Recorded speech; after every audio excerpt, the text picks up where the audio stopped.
ইৰাণৰ সন্মুখত পুনৰ এবাৰ আঁঠু ল'বলৈ বাধ্য হ'ল ডোনাল্ড ট্ৰাম্প। ২৪ ঘণ্টা পূৰ্বে আমেৰিকাই ইৰাণক সকিয়নি প্ৰদান কৰিছিল যে ইৰাণৰ বন্দৰৰ পৰা ওলাই অহা জাহাজসমূহ যদি হৰমুজ প্ৰণালীৰে আগবাঢ়িব বিচাৰে তেন্তে সৰ্বশক্তি প্ৰয়োগ কৰি হ'লেও বাধা প্ৰদান কৰা হ'ব। ইৰাণৰ পৰা অহা জাহাজ হৰমুজ প্ৰণালীৰে আগবাঢ়ি যাবলৈ দিয়া নহ'ব। কিন্তু ট্ৰাম্পৰ সেই সকিয়নি বুমেৰাং হৈ পৰিল।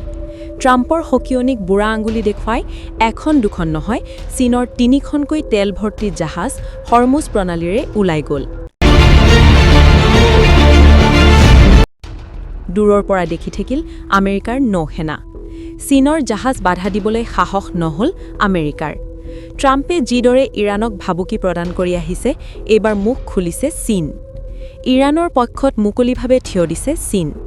ট্ৰাম্পক এইবাৰ সকিয়নি প্ৰদান কৰি চীনৰ প্ৰধানমন্ত্ৰীয়ে উল্লেখ কৰিছে যে ট্ৰাম্পে যদি যুদ্ধ বিচাৰে তেন্তে চীন যুদ্ধ কৰিবলৈ সাজু। চীনে ট্ৰাম্পক এই বুলিও ভাবুকি প্ৰদান কৰিছে যে ট্ৰাম্পে আন্তঃৰাষ্ট্ৰীয় আইনক সন্মান জনাওক, জংঘলৰাজ চলাবলৈ দিয়া নহ'ব। প্ৰয়োজনত চীন যুদ্ধ কৰিবলৈও সাজু। চীনৰ এই সকিয়নিৰ পিছতেই এতিয়া আমেৰিকাত হাহাকাৰ লাগিছে।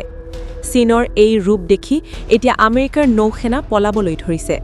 হৰমুজ প্ৰণালীৰ পৰা আঁতৰি গৈছে আমেৰিকান নৌসেনাৰ জাহাজ। ইয়াৰ মাজতে আজি ৰাছিয়া বিদেশ মন্ত্ৰী বেইজিঙত উপস্থিত হয়।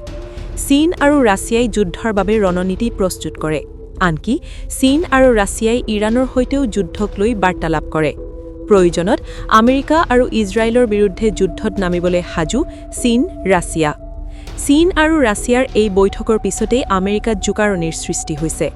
চীন আৰু ৰাছিয়াই যুদ্ধত নামি পৰাৰ উমান পাই এতিয়া ট্ৰাম্পৰ সুৰ সলনি হৈছে। পুনৰ শান্তি আলোচনাৰ কথা কৈছে। যি কি নহওক, এইবাৰ ইৰাণৰ পক্ষত থিয় দি চীন আৰু ৰাছিয়াই মুকলি যুদ্ধৰ ভাবুকি প্ৰদান কৰাৰ পিছতেই ট্ৰাম্পৰ বিপদ নিশ্চিত হৈছে।